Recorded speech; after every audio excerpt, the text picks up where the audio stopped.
What up, y'all?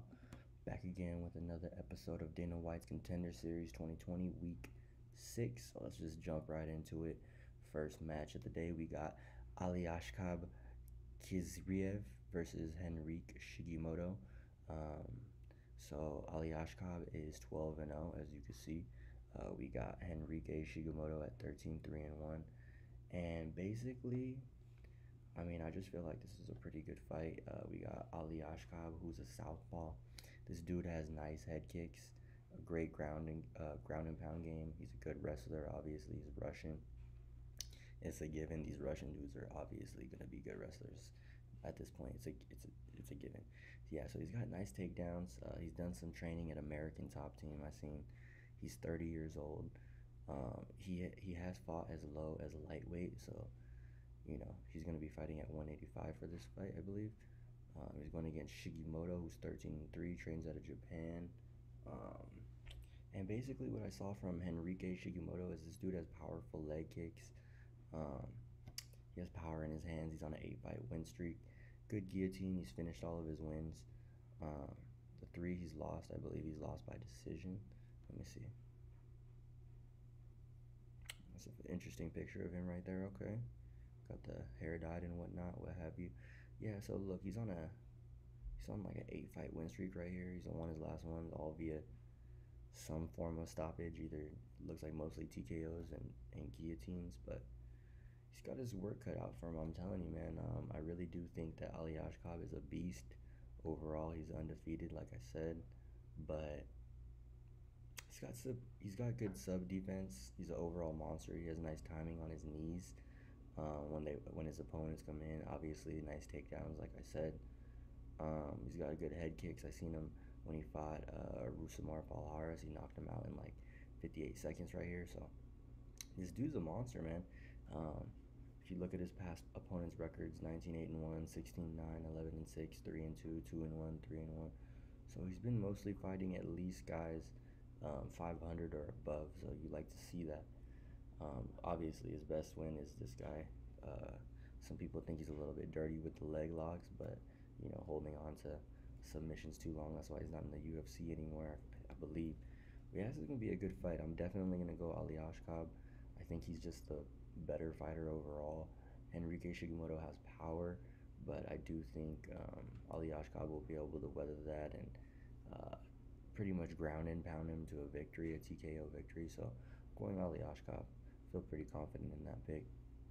All right, let's move on to the next fight. We got Martinez or Lamana versus Draco Rodriguez. Both of these guys have identical records of 6-1. Martinez looks like he's won his last 5 at least. 24 years old. Both these guys are very similar in the attributes area. So they're both 24, weighing in at 133 versus 136, so similar height, 5'9". We don't know the reach of Draco, but let's see what I got over here. So Draco, let's start off with him, the great Dracoloni, excuse me. So my guy Draco, man, he won his last fight via decision. That was in 2019.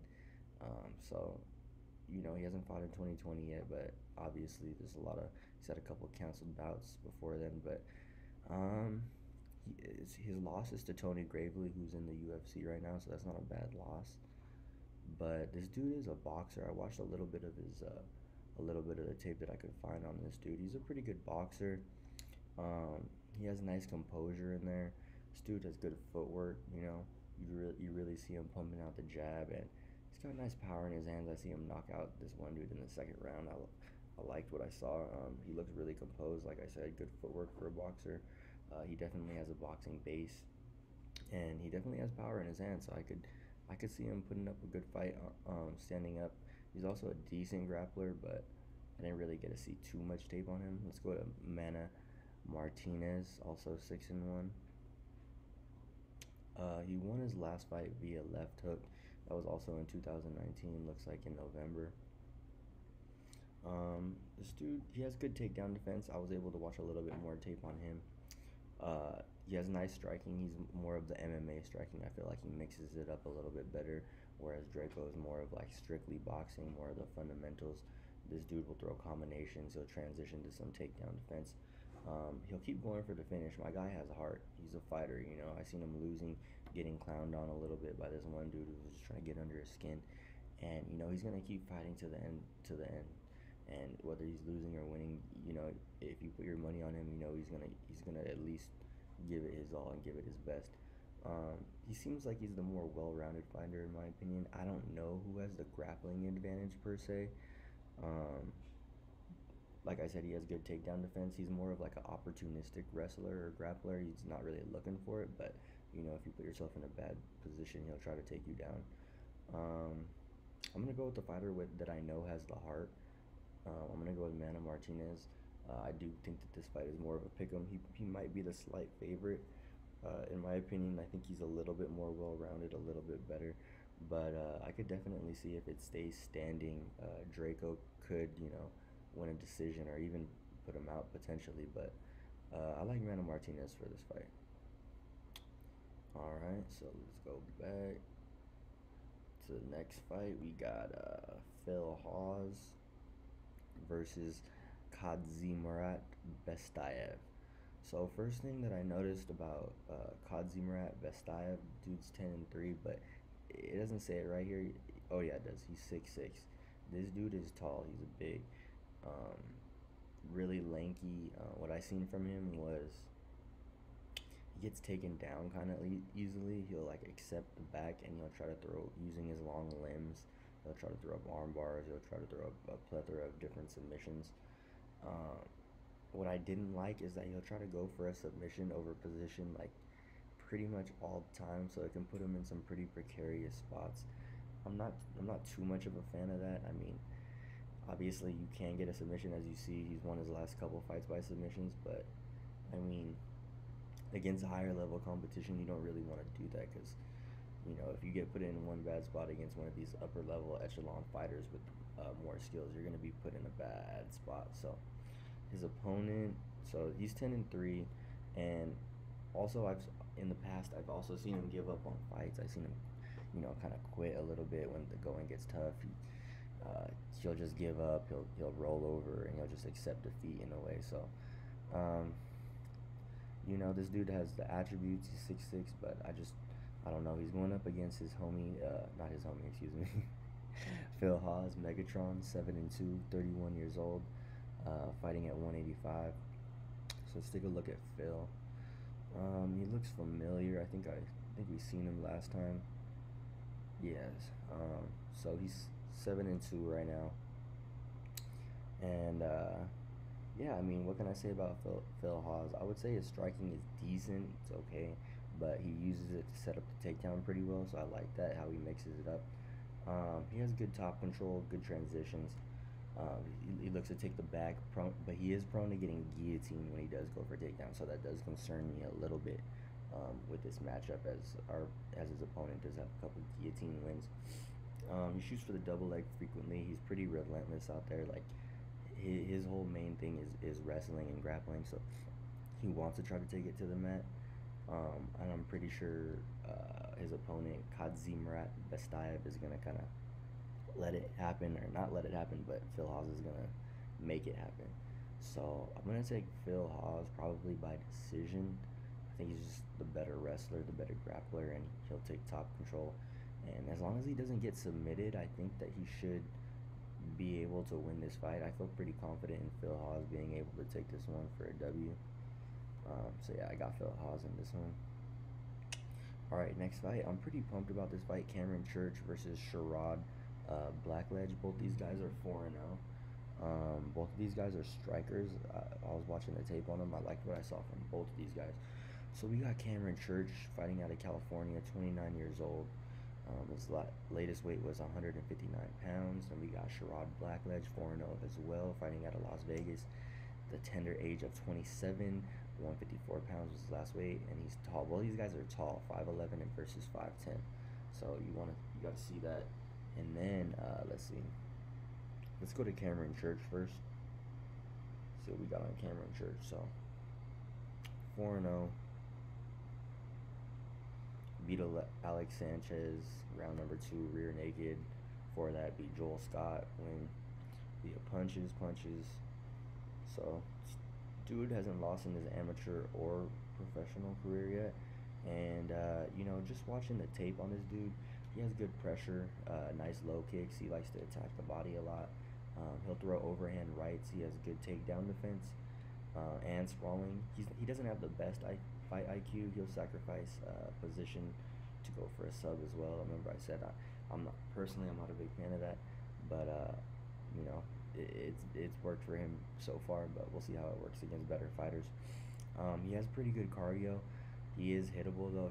He'll look to give one, to trade one, to take one. I mean, and he likes to take chances when he's basically trying to close the distance.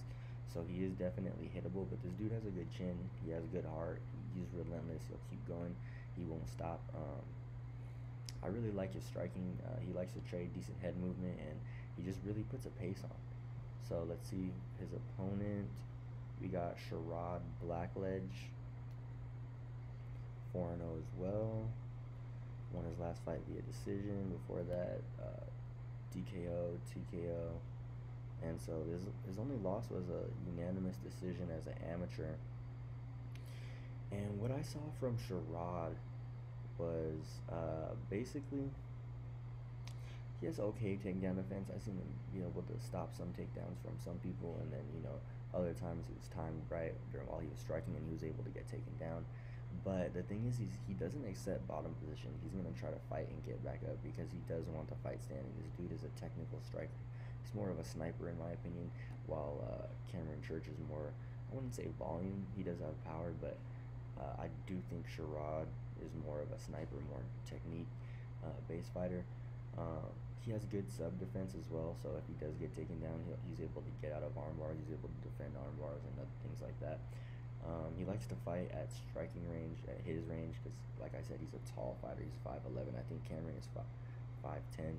Yeah, so he's 5'11" with a 70-inch reach. He's pretty tall, pretty lanky. He hasn't really fought good competition, but I mean, I see this one as a pick'em. I'm gonna lean Cameron Edge. Cameron, what's his name? Cameron Church. I'm trying to combine fighters over here. Cameron Church, but just barely. I just think he might have more of the heart to take this fight. But I do think it's gonna be a close striking battle. It's gonna be a battle of styles. If Cameron Church can take it to the ground, I definitely think he could be successful. I haven't really seen him. He likes to keep it standing as well, so it could be just a battle of strikers. I definitely could see Sherrod Blackledge winning this fight if it stays standing. I do think he's probably the more technical striker.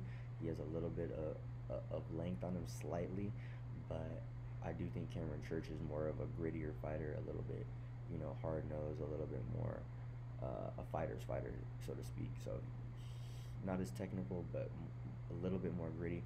My money's going to be on Cameron Church ever so slightly. I definitely could see Sherrod landing, a high kick, a head kick, a knee up the middle when he's coming in, when Cameron Church closes the distance. I don't know. It could be a close fight, but I'm going to go Cameron Church on this one. Alright, so the next fight we got Tafon Kenchukwi versus Matava. This is the main event. So we got Tafon. He's 3-0, 6-0 overall. And this dude has knocked out everybody. And he's fought at heavyweight. I believe this fight is going to be at light heavyweight. Everybody thinking Nchukwi's going to win. Let's see. Let's look at his last. Wait, we got to go over here. The Don Tafon. So yeah, this dude is 3-0. He has his most recent victory is a knockout over White Contender Series contracting winner William Knight. We just seen him most recently. So that's a good knockout. He knocked him out in the first round. All of his knockouts are pretty much in the first round, besides that Alex Myers TKO, and then the Kevin Stafferfield one, which is a stoppage from refs in round 3. But I mean, this dude is a animal. This dude is a beast. He has crazy knockout power. He's a crazy athlete. He's fought decent competition. Like I said, he's knocked out William Knight. This is his first time at 205, so we definitely want to see him on the scales. But I just think this dude he's a beast, man. And when you feel his power, you really, really feel it. He has good striking. He's just an overall athlete, super explosive, fast twitch. And I don't know, I feel like Matava's sweetness might have a little bit of an issue with it. Matavo is a brawler. He's fighting out of the, I believe he's fighting out of the Alaskan scene. We've seen what the Alaskan fighters have been doing recently. He's 7-2. The dude is 5'8", so he's gonna definitely have a height and reach disadvantage against what's his name, Tafon. So yeah, he has good high kicks, bad fight IQ. I think he's liable to get controlled and tired out. Um, Overall, I don't think he's like that bad of a fighter. He has a nice left hook as well. He normally wins by TKO. It looks like punches, punches, punches. Yeah, but he's fighting out of the Alaskan scene. I don't think his level of competition has been that great. So I'm definitely gonna go to Fawn here to knock him out at some point, probably in the first. I don't think he could take, the heat once Tafon starts throwing. But I definitely see a TKO or a KO sometime in the fight, probably the first round. I'm gonna go to Fawn. But yeah, that's gonna do it for the Dana White Contender Series. Appreciate you guys. If you guys liked it, didn't like it, whatever, agree, disagree, make sure to leave a comment down below, like, subscribe, all that good stuff. But until next time, y'all, pieces, deuces.